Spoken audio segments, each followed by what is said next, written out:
Is the conflict between Israel and the Palestinians the revival of an ancient conflict recorded in the Bible? The nation of Israel is a resurrected nation. What if there was going to be a resurrection of another people, an enemy people of Israel? The Dragon's Prophecy.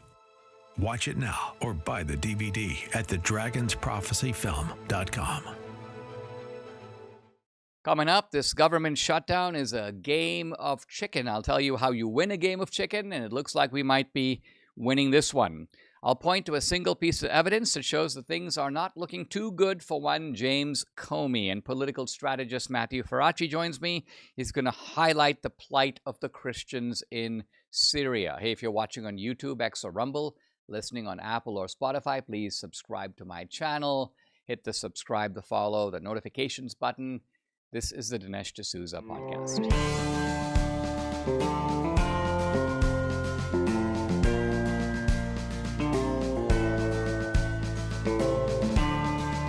America needs this voice. The times are crazy.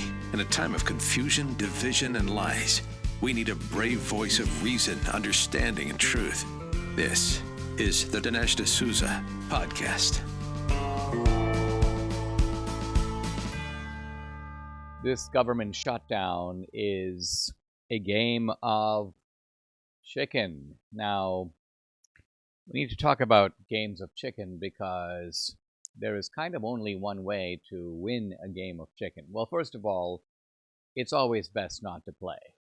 If you don't have to play, then don't play, because it's a bit of a reckless game, right? You're driving toward the other guy, he's driving toward you.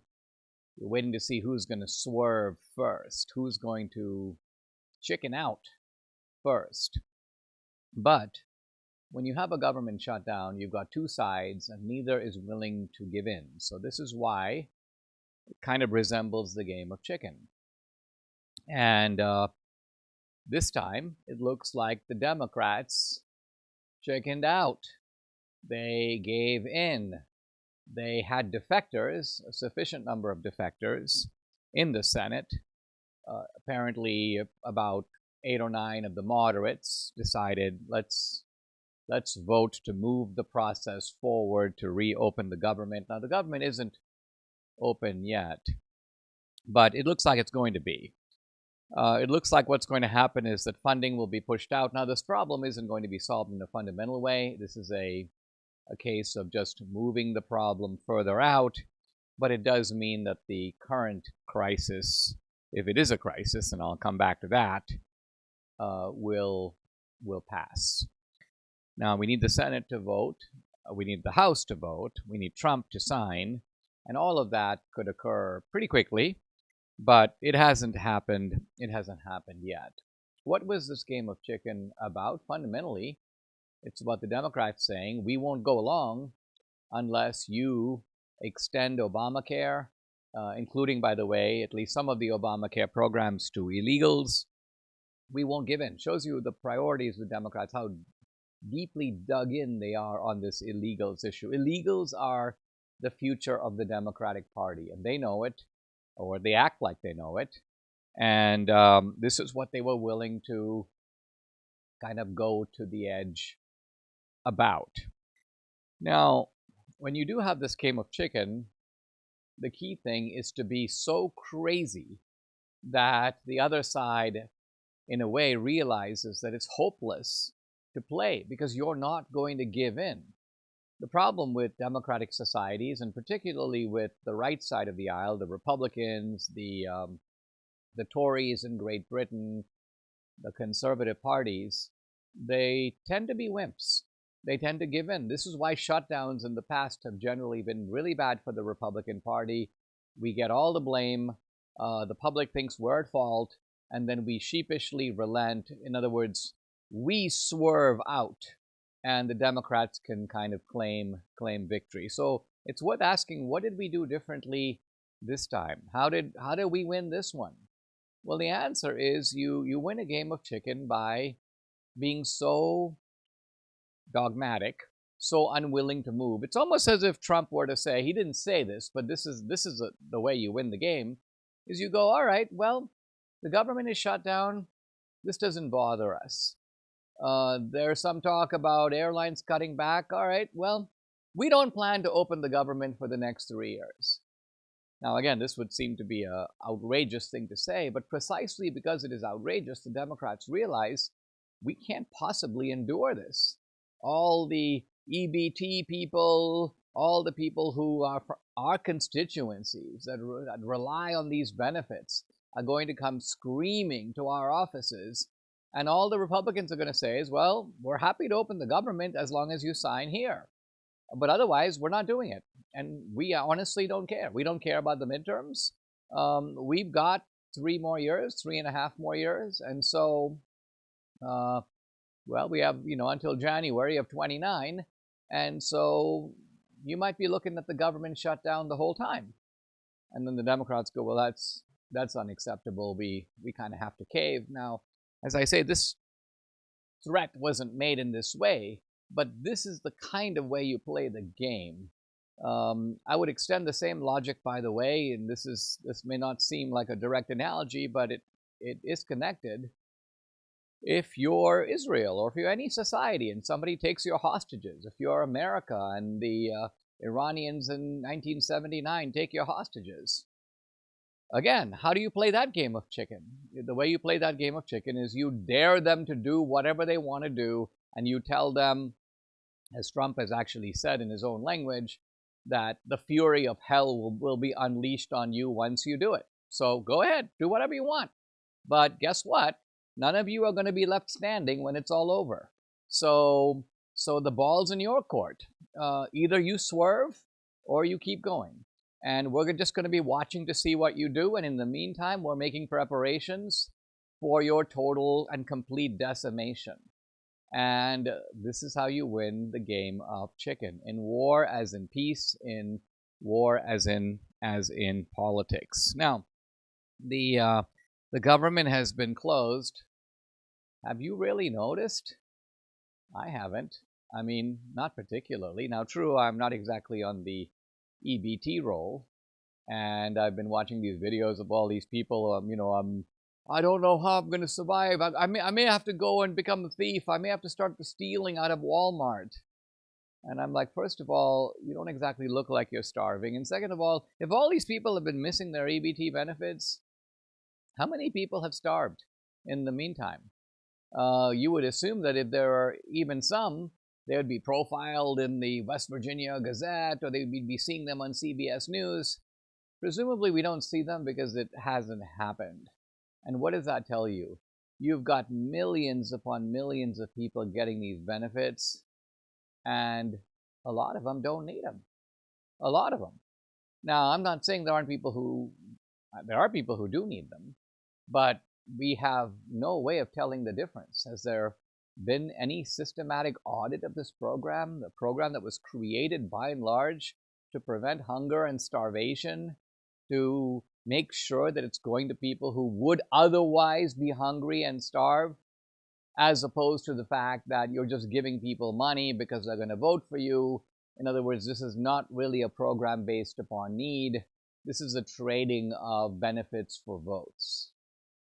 It looks like so many of our programs, I'm not singling out EBT, it just came to the forefront because of this shutdown. Now, I see that Trump has just posted that he would like to see the air traffic controllers, whom we do need. We need air traffic controllers. We need the military. And the fact that we've heard so much about the air traffic controllers and the military makes the point that these are things that the government does do, and perhaps they need to do. It's not entirely obvious, by the way. Debbie and I were talking this morning, I think it was. Is there a reason that the air traffic controllers need to be, quote, federal employees? What is that reason? So many of these things developed as if it was just sort of obvious that you needed, it's obvious that you need the post office to deliver the mail. Who else will deliver the mail? This was, by the way, before FedEx, before UPS. It's obvious that you need, government-run lighthouses because you can have private ships. But who's actually going to monitor the ships coming into port? Well, there's no reason you can't have private lighthouses. We even have private prisons, privately run prisons, which contract out which get contracts from the government to run these prisons. And so it's quite possible that you could have a privately run, and maybe it would be better run, air traffic control system. I say maybe because by and large, I think it is the case that pretty much everything that the government does, it does badly. And so there's an enormous amount of waste, fraud, inefficiency, bureaucracy, multiple people doing the same job, and so on. Look, I'm glad we are reopening the government. I'm glad the Democrats have caved. It would be really bad if we caved, because if we caved, it would really show that not only that we're a party without backbone, but that we are going to normalize this ongoing looting of the Treasury to give political dividends to the Democrats on a continuing basis. And it would also show that even when we are in control, or when we are ostensibly in control, they are still in charge. I think by holding firm, Trump has proved that at least this time, and at least on this issue, we are in control, and we're also in charge. The government needs more money, your money. If you owe the IRS some back taxes, they can garnish your wages, they can levy your bank account, they can even seize your retirement or take your home. Well, don't let the IRS target you. Call the professionals at Tax Network USA. Their tax lawyers and enrolled agents are experts in powerful programs that may even help you eliminate your tax debt. Tax Network USA is A+ rated and has saved over $1 billion for their clients. Call them. Call Tax Network USA today at 800-958-1000. That's 800-958-1000. Tell them Dinesh sent you. Whether you owe a few thousand or a few million in just one phone call, they can start the process of stopping the threatening letters, resolve your tax matters once and for all. But you have to act now. Call Tax Network USA, 800-958-1000, or go to tnusa.com/Dinesh. Don't forget to tell them Dinesh sent you. Don't let the IRS be the first to act. Friends, let's be honest. If your wealth is tied up in the stock market, you're likely exposed. Market corrections, inflation, and taxes can erase years of hard work. That's why I've partnered with Lassiter Capital. They specialize in real estate, hard assets like affordable multifamily housing and resort-style hospitality investments, physical assets in huge demand that can deliver true diversification and offset inflation. These investments can offer income, equity growth, and tax advantages different than your stock portfolio. And the best part, Lassiter Capital manages everything for you. No tenants, no toilets, no hassles. Go to Lassiter, L-A-S-A-T-E-R. Go to lassitercapital.com/Dinesh, or you can call 817-912-1569. That's 817-912-1569 for your free, no obligation consultation. James Comey is in, well, a little bit of trouble, or maybe a lot of trouble is a better way to put it. Now, we know this because Comey's team filed a motion for dismissal. Basically, Comey said, I've done nothing wrong. I've been indicted for no reason. This is a vindictive prosecution. And in response to that, when you file a motion for dismissal, the prosecution gets to file a motion opposing your motion. And in opposing it, they show some things that are evidence likely to come out in the trial. Basically to say, look, we got some stuff on this guy, and this is not vindictive, and we have good reason to believe that he has committed the offenses with which he is charged. So the U.S. attorney is Lindsay Halligan, and she filed a public response which shows a note from Comey. This note is dated September 26th, 2016. So let's get our timetables out, our calendars out. we're talking about just a few months before the election. This is when the Russia collusion scandal is being cooked up. And the question is, what is Comey's role, if anything? Comey is presented like he has no role, but this note says differently. It's a handwritten note, but I'm looking at the handwritten version on the left and then a typeset transcription of what is on the note. It clearly refers to President Obama, so it's a note subsequent to an Obama meeting. And it has a number of items, but the key one, the single line that jumps out of this handwritten note, Hillary Clinton planning to hit Trump. So what does this tell you? Comey knows that there is a scheme that has been cooked up by the Hillary Clinton campaign. It is a fraudulent scheme because it is a dirty trick on the part of the campaign, and its motives are to hit Trump, to go after Trump, quite clearly in this case, given the contents, to frame Trump. And Comey goes on to talk about the ties to Russia. He goes on to talk about the role of the press. He says, quote, I mentioned the New York Times in this context. And he talks about ways in which this scheme can be advanced. So what we're getting out of this is that Comey was not only aware of, but he saw himself as participating in a scheme involving Hillary Clinton, involving Obama, to fabricate a Trump-Russia collusion narrative. And there it is. I mean, this tidbit, if you want to call it, this single document alone, I think, is sufficient to show the judge that there's plenty of reason to push forward with this. This is not a case where this poor man who has nothing to do with this has been hauled into court and charged. He's being charged because he was involved. Now,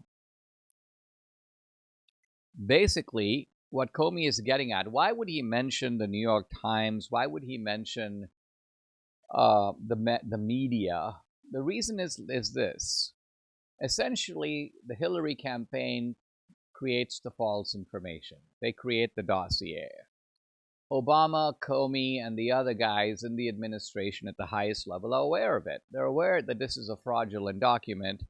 But what they want to do is they want to convert this false information into something that, let's say, a judge, particularly a friendly judge like Boasberg, will take seriously. They've got to give him something that he can lean on. So what they do is they kind of launder the information. And what I mean is that they pass it off to the New York Times, they pass it off to the media. The media does an article on this.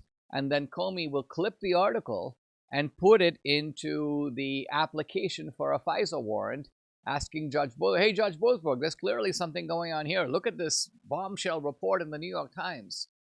Of course, Comey is the guy behind that bombshell report. So he is putting the info out there. Then it sort of comes back to him through the New York Times. He then passes that over to Judge Boasberg. It's a wink-wink operation all around. It's important to realize Comey knows what's going on. The New York Times knows what's going on. Judge Boasberg knows what's going on.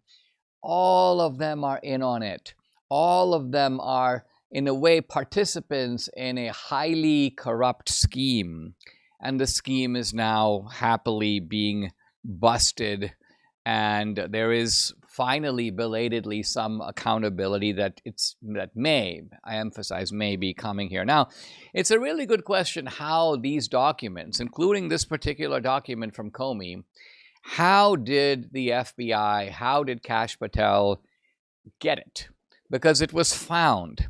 It was found in a kind of secret stash. And Kash has been actually kind of gloating, and perhaps appropriately so, hey, look what I found. Hey, look at this stash. And it got me thinking, like, wow, how is the stash even preserved? So here are some possibilities. I mean, one possibility is that some kind of whistleblower, now I don't mean an explicit whistleblower, I mean someone in the FBI who said, you know what, I have access to these documents, they're going to be valuable at some future date. Let me kind of hang on to them, let me preserve them. I don't want to destroy them, they're too important, and I want someone at the right time to find them. That's possibility number one. I don't know how likely that is, but that's one way that these documents could have been preserved. Here's a second way, just sort of bureaucratic ineptitude. Let's say, for example, that Comey wanted these documents destroyed, and he maybe even ordered their destruction. But since he was in charge, there wasn't any urgency about it, and somehow it wasn't really done. A third possibility is they were sort of hiding the documents. They didn't want to go as far as to destroy them. Destroying evidence is always prima facie evidence of guilt, not to mention it's a crime in itself. And so they're like, let's not do that. That may be going too far.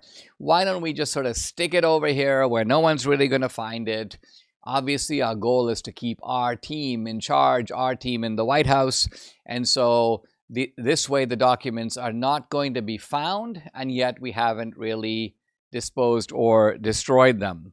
And they didn't expect that you would have a regime change and that these documents would eventually be found, as indeed they were. So these situations, I think, are indicative of the sense of immunity that all these people had. Hillary did it knowing that she could, that this wasn't just something her campaign was going to deal with. Hillary put it together knowing that I can hand off to Obama. And Obama knew I can hand off to my trusted consiglieres, Brennan, Clapper, Comey, etc. They know what to do with this. The New York Times was like, we know what to do. Hand over the stuff, hand over the quote leak. We will uncritically transmit it. We don't mind that you're trying to frame Trump. We are happy to be part of that. We want to get rid of Trump with the same urgency that you do. And then there's Boasberg. He feels the same way. So what you have here is it a conspiracy? Of course it is. This is not a conspiracy theory. This is an actual conspiracy because these people are knowingly working together. And if anything, I would like to see a much broader case made here. Pam Bondi is, I would call her, at least at this point, a kind of judicial minimalist. She's doing as little as possible to try to keep Trump happy. You notice that Democrats aren't blasting Pam Bondi. Why? Because I think they realize that she's, from their point of view, not so bad. No massive RICO case in which you have 30 or 40 defendants accused of conspiring with each other at various levels of the FBI and also in the other intelligence agencies, also to include Obama, also to include, look at the aggression with which the Democrats went after Trump and the Trumpsters around them. But we don't play it that way. We go at them with a kind of circumspection or caution. And as a result, you have Comey facing this indictment. Even the indictment itself is quite narrow. You misled Congress. Not that you committed treason, not that you are part of some vast criminal scheme, but rather you didn't tell the truth when you appeared before Congress. And that's it. That's all we're going to go after you for. So I suppose we should be grateful for small steps that are being taken by the DOJ, but I'm not. I'd like to see a lot more. I'd like to see this Comey prosecution be just the start. In the year 2000, Blockbuster passed on buying Netflix. Big mistake. By 2010, they had filed for bankruptcy. Sometimes saying no can really cost us. Today, many people over 62 are saying no to reverse mortgages. They're overlooking the value of their home equity. Now, for those who have undersaved, it can be a lifeline for more cash flow to supplement Social Security. For those with money Reverse mortgages can improve tax planning, make investments last longer, even allow you to leave a larger inheritance, or help family while you're still here. Reverse mortgages can be one of the smartest moves in the fourth quarter of life, so don't miss out.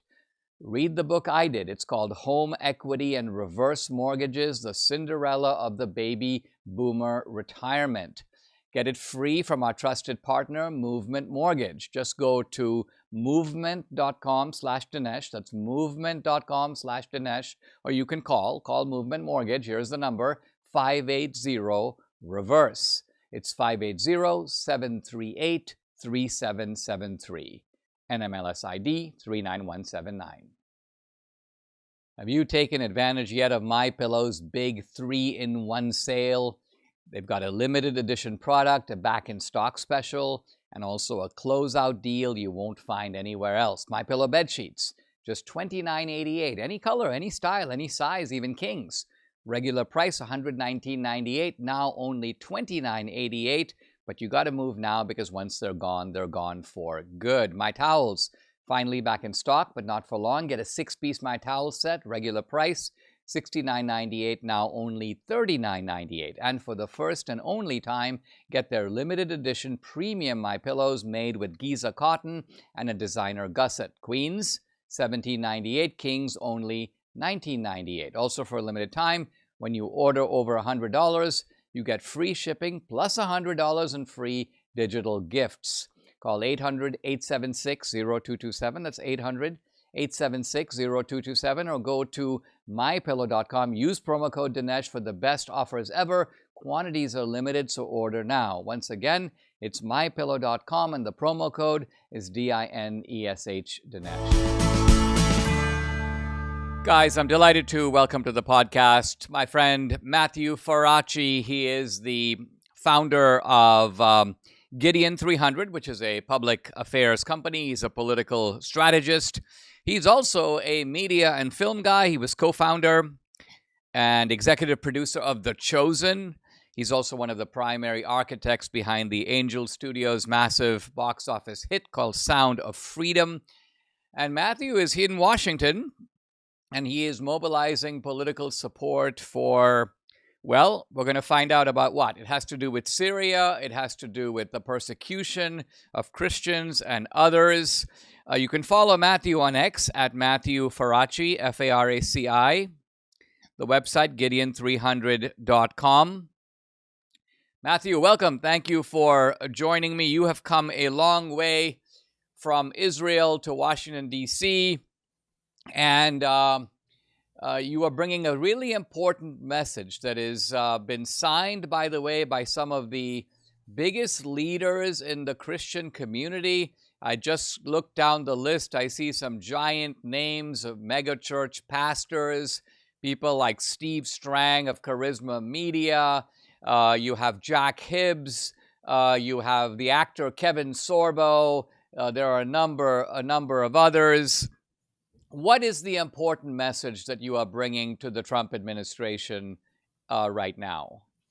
Well, first of all, Dinesh, you mentioned Kevin Sorbo. I'm actually his stunt double, so I just wanted to clarify that for your audience. But when I'm not his stunt double, I'm honored to be here representing the National Association of Christian Lawmakers, where I'm a senior advisor. And the letter, the purpose of the letter, and I kind of need to back up and put it this way, Dinesh, is, of course, you saw the amazing job that President Trump did recently talking about Christian persecution in Nigeria and how it's sort of his Monroe Doctrine. He said, we're not going to stand for that. And the president said, we're not going to stand for Christian persecution in Nigeria or any other country. This is a U.S. policy. Like, unfortunately, in the Biden administration, it was the opposite. It was, we're going to stand for transgender rights in other countries. Well, thank God we have a righteous person in office, and he's standing up for persecuted Christians in whatever the country may be.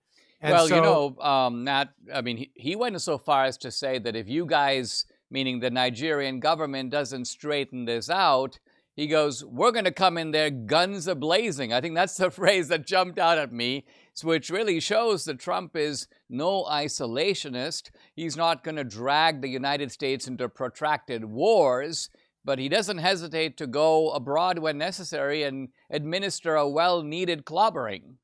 Yeah, well, the president has never liked, Dinesh, if you notice, if you remember actually the missiles he sent into Syria in his first administration, he doesn't like humans being harmed, like the innocent being harmed. And that's the righteous instinct that he has. And exactly to your point, he said, hey, Nigeria, you don't knock it off. We're going to knock it off for you. So now we have today at the White House, the new president of Syria, of course, a former al-Qaeda terrorist, Ahmed al-Shara. And, you know, we saw President Trump go to the Middle East and meet with MBS and meet with al-Shara. And the president sat down and he said, look, kid, I know you've got a troubled past. I know you've been in juvie a couple times. You've been in and out of jail, literally in and out of jail, U.S. terrorist detention centers, but we're going to give you the keys to the car. And that's fine. We're going to give you the keys to the car, but you have to act appropriately. And now, of course, he's not acting appropriately. A little background. In July, his forces went down to southern Syria to a place called Sweda, and they started slaughtering people, Dinesh, October 7th style, like from your documentary, but raping little girls, throwing grandparents and their grandchildren off buildings, burning old people alive in their wheelchairs, ripping a guy's heart out and eating it in front of him. I mean, the most gruesome stuff. They have hundreds of women and children currently that are hostages, okay? This is happening. So they realized this was not a strategy to take over the region because they'd have to slaughter everybody. So now there's a siege of Sweda happening, where this is a city of 750,000 people. They are below the United Nations level, just as an example. Daily water intake is below the United Nations level for starvation, okay? So this is a very, very serious situation, and they're slowly killing a bunch of these people, and then we're heading into winter. So a humanitarian disaster, I don't know how you get worse than disaster, Dinesh, but a humanitarian disaster is turning into a mega disaster. And so these faith leaders are saying to the president, hey, you stand up for religious freedom. You've been our champion around the world. And basically you own this guy because he really wouldn't be in charge in Syria unless you gave him your endorsement. So take him out to the woodshed and tell him, knock it off with the killing of Christians and Druze and Alawites and other minorities, and we won't have a problem. And that's what these faith leaders are asking. Let's review some of the background here, Matthew, so that people understand how Syria fits into this picture. For a long time, Syria was run by this Alawite dictator, Bashar Assad. And then Assad was ultimately toppled, right? And Yes. and ejected. And has it been the case since then that you essentially have an Islamic terrorist regime that has been in charge in Syria? There's been a kind of a Syrian civil war between different groups. Is this the guy who's emerged on top of all that? And is he now carrying out recriminations against the Alawites and against the Kurds and the Druze? What's the framework for understanding what are his objectives in Syria? Yeah, so he was, Dinesh, you got it perfectly right. He's literally the king of the hill. He's the guy that managed to overthrow Assad and remain on top. And obviously he has a terrorist background. In fact, they had to remove his terrorist designation to allow him into the country to meet President Trump. And the Treasury Department had to lift certain sanctions against him to allow him into the country. So now that he's come into power, he's saying that he wants to be pro-West and receive the support of the United States. And there's a sense, Dinesh, of we're talking about the Middle East is the roughest neighborhood in the world. So you're not going to get, most likely, a righteous leader to come take over a country. You're going to get a thug. And so obviously Trump has this very pragmatic foreign policy in which he says, okay, you're a thug, but are you going to be a pro-Chinese thug? Are you going to be a pro-Iran thug? Are you going to be a pro-Russia thug? Or are you going to be a pro-American thug? And if you're a pro-American thug, let's try to be pragmatic and let's see if we can deal with you. That's the theory. And that's why the president said he would give him a chance, because he's saying, we're going to see if you play ball. And so the issue is that he is being given a chance. And to your point, Dinesh, some reports say that up to 18% of the new Syrian army is actually former ISIS fighters. So he's got some really crazy elements to contend with in his administration. But it's been particularly bad. You know, that the Archbishop of Damascus said last week, and I'm paraphrasing, that it's really rough to be a Christian in Syria. Now, let's remember, Dinesh, make Syria Christian again should be the goal. Syria is essentially the birthplace of Christianity. You know that more than anybody. Damascus and the whole history there, it used to be a majority Christian country. And so for Christians and other people that are non-Muslims and non-jihadists to be struggling in their own country is a bit of a weird juxtaposition. And the president has an opportunity here to turn this guy into a success, I think, by putting the right pressure on him and saying, hey, when you do what America likes, great. When you do what America doesn't like, not great. And that's America first.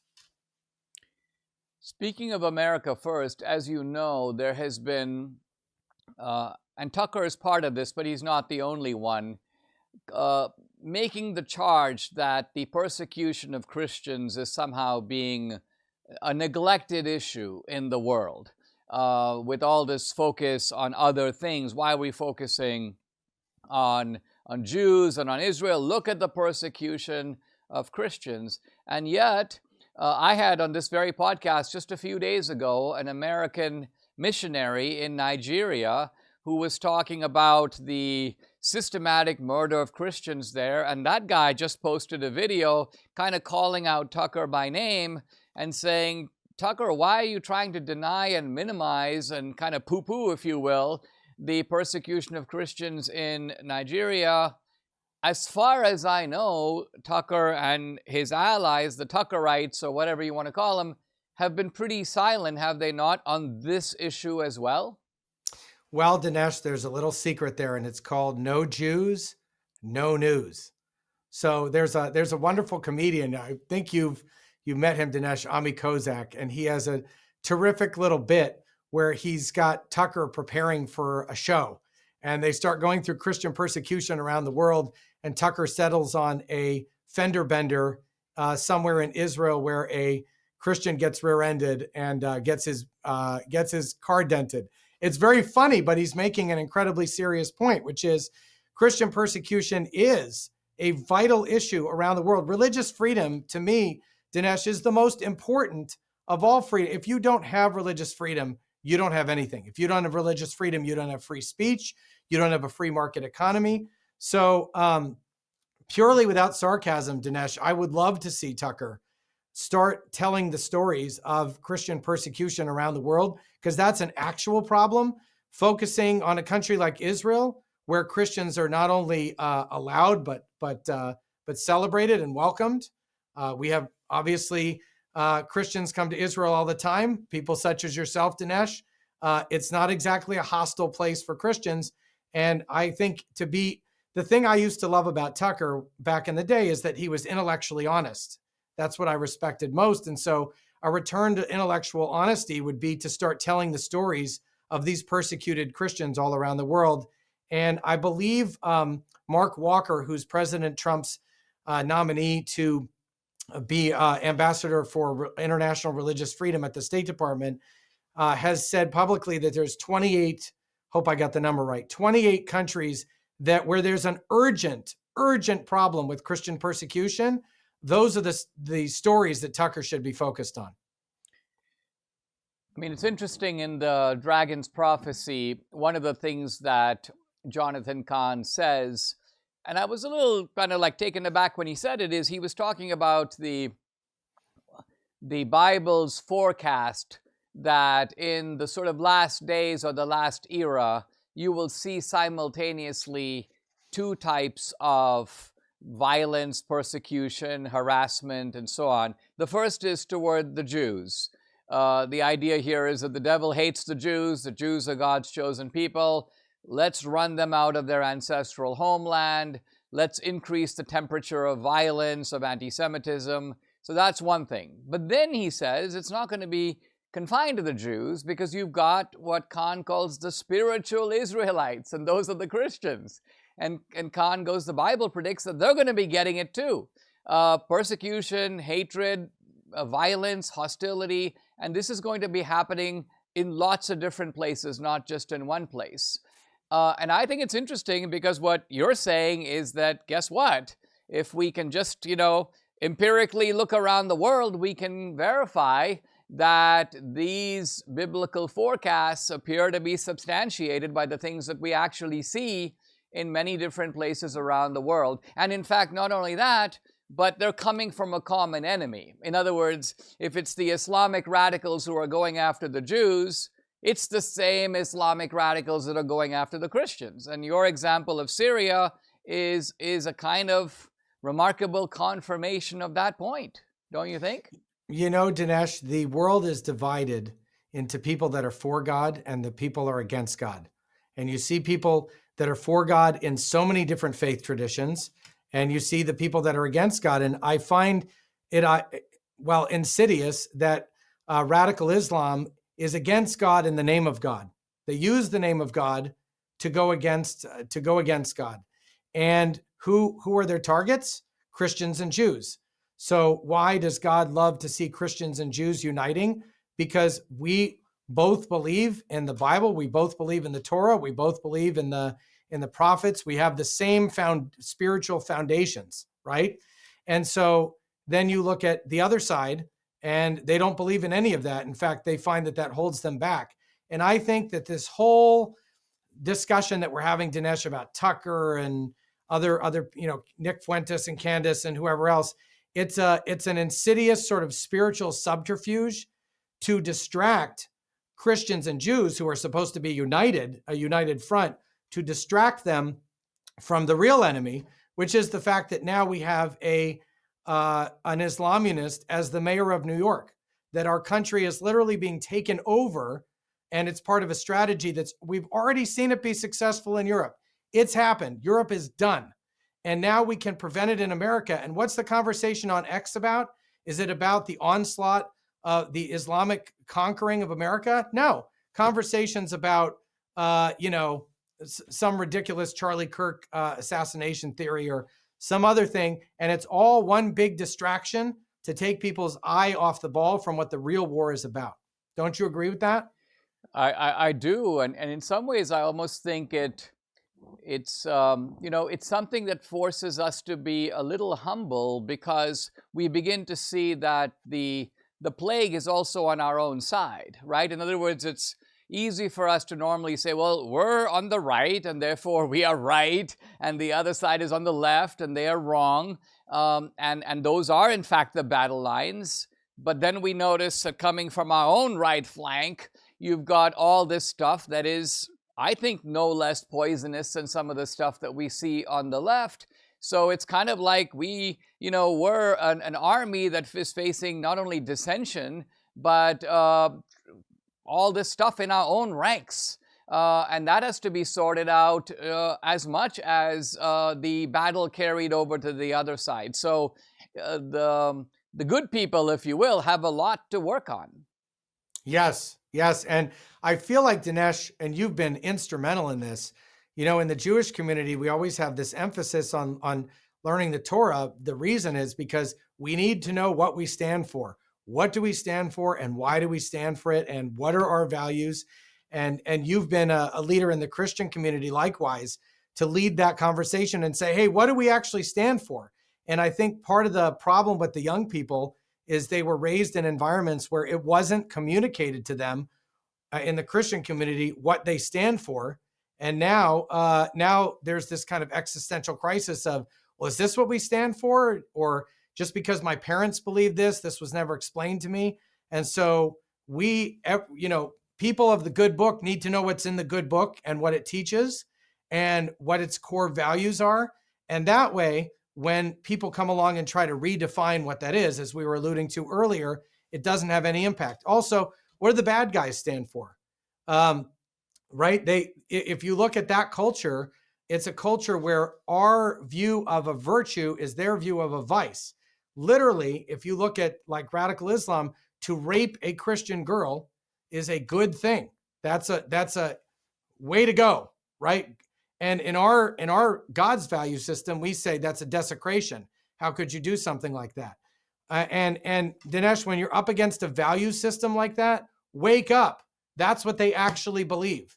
And for some reason, Mamdani comes along with a smile and a wink, and everybody thinks, oh, this guy's great. And they don't realize they've just taken that territory in New York and they're not giving it back. You said something a little earlier, Matthew, that I thought was very interesting. You said these are people who use the name of God to go against God, speaking about the radical Muslims. And it kind of told me the cultural left, in a way, must recognize this. Because when we think about the Red-Green Alliance, the red people have got to see, if the red people thought that the Muslims were really serious about being on God's side, they would run away from that side. But I think what they recognize is that these radical Muslims are, in a way, part of the devil's brigades. They're on the other side. They're the ones against the Jews and the Christians. And so the people in the cultural left go, well, they're our obvious allies because they hate the same people we do. And so we need, right? So what I'm getting at is that we begin to see how the two camps, the red camp and the green camp, can very easily recognize the common project that the two of them are undertaking. Yes, Dinesh, that's why I call them Islamunists, because it's the convergence of totalitarian communism and Islam. And there's a rabbi called Elie Michel, and he wrote a book called The War Against the Bible, which answers that question. Why is it that purple-haired transgender activists and people from the radical Islam community, why are they buddying up? It doesn't make any sense, because the purple hairs would be thrown off a building the minute they go to Gaza. And the answer is that obviously they both hate the Bible, because the Bible restricts them. I didn't say God, right? That's an interesting difference. They both hate the Bible because the Bible says this is how you have to behave. And they both don't want to be limited by the honor code and the 10 Commandments in the Bible. So they're united in their hatred of the Bible, and therefore they're united in their hatred of the people that believe in the Bible. So that's the inconvenient truth of our times. If you believe in the Bible, these people on the far left and far right are your enemies. Wow, fascinating stuff. Guys, I've been talking to the one and only Matthew Faraci, founder of Gideon 300. Follow him on X at Matthew Faraci, the website Gideon300.com. Matthew, great stuff, and thank you very much for joining me. Thanks for having me, Dinesh. I'm in a chapter of Life After Death, The Evidence, where we are discussing near-death experiences. And when researchers began to study this phenomenon, they realized that there are some references in Western literature going all the way back to the 5th century BC, where very odd things are described that seem to resemble these near-death experiences. Here's Plato in the Republic. He talks about a soldier who was mortally wounded in battle. And says, Plato, as the man's body was tossed on a funeral pyre, waiting to be incinerated and then buried, the man somehow revived and felt his soul leaving his body. The soul goes through a passage where it joins other spirits. These souls are met and judged by divine beings that bring before them everything that is done in their earthly life. And the soldier is told, but not you. You're not going to be judged. You're going to be returned to the physical world. And the soldier awakes and finds himself right back on the funeral pyre. So what an odd account, probably mysterious for readers through the centuries, and yet now recognizably similar to what people describe in near-death experiences. One wonders if Plato actually got this based on someone who told him something like this, and that's how the story ended up in the Republic. The 8th century monk called the Venerable Bede reports a similar case in his History of the English People. And in the Tibetan Book of the Dead, dying people are instructed to get ready to give a full account of your life as you go through the darkness out into the radiant light of pure reality or pure truth. The writer Ernest Hemingway was wounded by shrapnel in World War I, and he was lying in a hospital bed in Italy. And he wrote to a friend that on a fateful night in 1918, this is during World War I, a huge bomb exploded in the darkness. I'm now quoting him. "I died then. I felt my soul or something coming right out of my body, like you'd pull a silk handkerchief out of a pocket by one corner." Very vivid analogy, as mark of a good writer. "It flew around and then came back and went in again, and I wasn't dead anymore." This is Hemingway. Hemingway said he was very affected by this experience, and he used it as the basis for a scene in his novel called A Farewell to Arms. The psychologist Carl Jung also had a near-death experience and describes it very much as a dislocation in time. And then he says, "I was drawn into an indescribable hole." And then he said, when it was over, quote, 3 weeks were still to pass before I could truly make up my mind to live again. It's almost like the experience was so transformative that he couldn't really return to normal life for quite a duration of time. And finally, the atheist A.J. Ayer. Now, A.J. Ayer is a British empiricist, and the empiricists are known for paying attention to empirical experience. They don't like the idea that there is a spiritual realm. They don't like abstractions. They're basically the show me people. I want to experience it with my 5 senses, and then I'm going to believe it, but really not otherwise. And the remarkable thing is, this is exactly what happens to A.J. Ayer. His heart stopped. He was in an intensive care unit, and he had a near-death experience, which he admits completely confounded his previous assumptions. Here's A.J. Ayer. He says he found himself in a realm where, quote, "the laws of nature had ceased to function as they should." In other words, space and time don't function in the way that we normally experience them. You're in another realm. He says, quote, "It was, he felt, up to me to put things right." Almost a sense of, I need to account for, I need to rectify the things I've done in my life that are wrong. He says, quote, "He was confronted by a red light, exceedingly bright, that was," quote, "somehow responsible for the government of the universe." Now, I used this quotation in the opening of the chapter. I commented on it briefly. I want to italicize that he's saying this isn't just a red light, kind of like, I'm driving on the highway, a car turns up its beams, I have a flashing red light. No, A.J. Ayer is saying that this red light is a kind of governing force for the entire universe. It's somehow responsible for the government. Government here means administration of the universe. And then he returned to consciousness.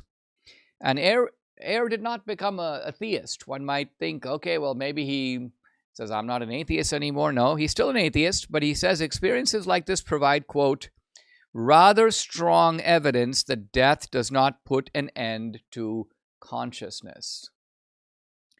So here we hit upon something that is quite remarkable, and that is what Ayer is saying is it could be that we have life after death, but we don't have God.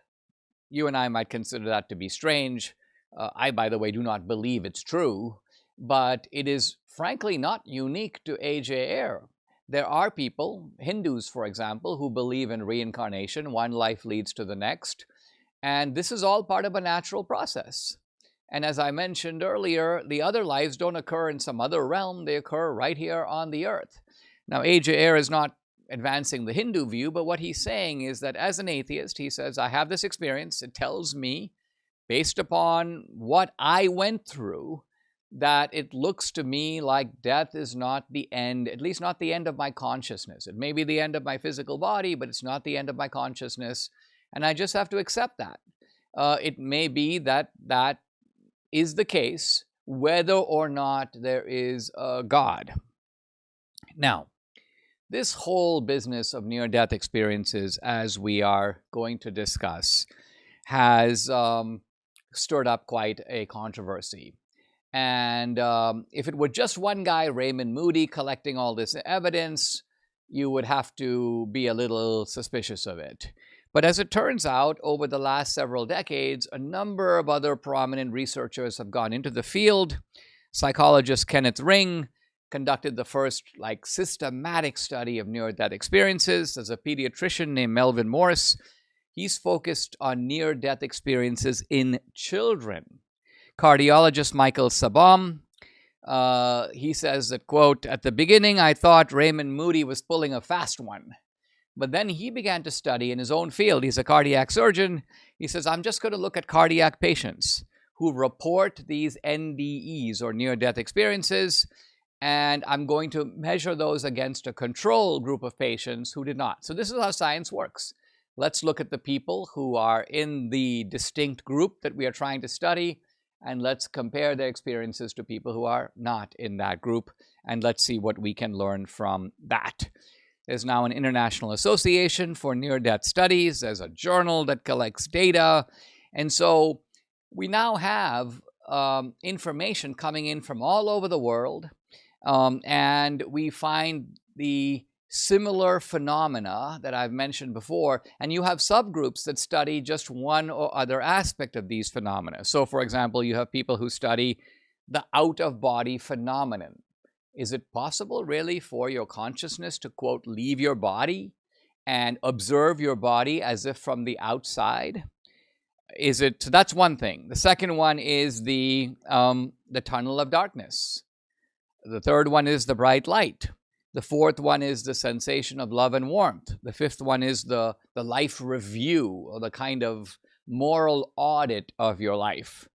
And then the sixth one and the final one is the subsequent life transformation. So we can now very clearly delineate the features of these near-death experiences. And these experiences border into the kind of wonderful. And by wonderful here, I mean an experience that stimulates wonder, the kind of wonder a child has when you experience the world for the first time.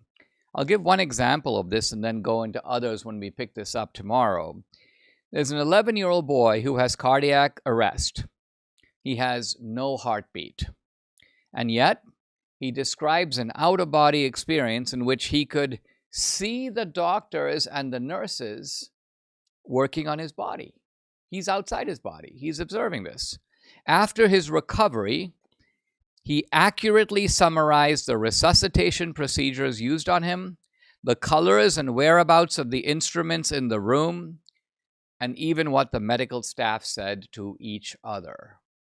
And of course, in the book, I provide the footnote. You can go to the original source, and you can get the full description of this incident. Again, it's not the only incident. We'll cover a few others when we pick it up next time. But what we're seeing here, and the point I think that this particular episode shows, is that you have an 11-year-old who observes and knows things that it would seem they would have no way to know. It's kind of like you were out for the count. You had cardiac arrest. You should not be able to observe these things and describe them afterward. And yet you do, and yet you can. So what is going on here? Subscribe to the Dinesh D'Souza podcast on Apple, Google, and Spotify, or watch on Rumble, YouTube, and SalemNow.com.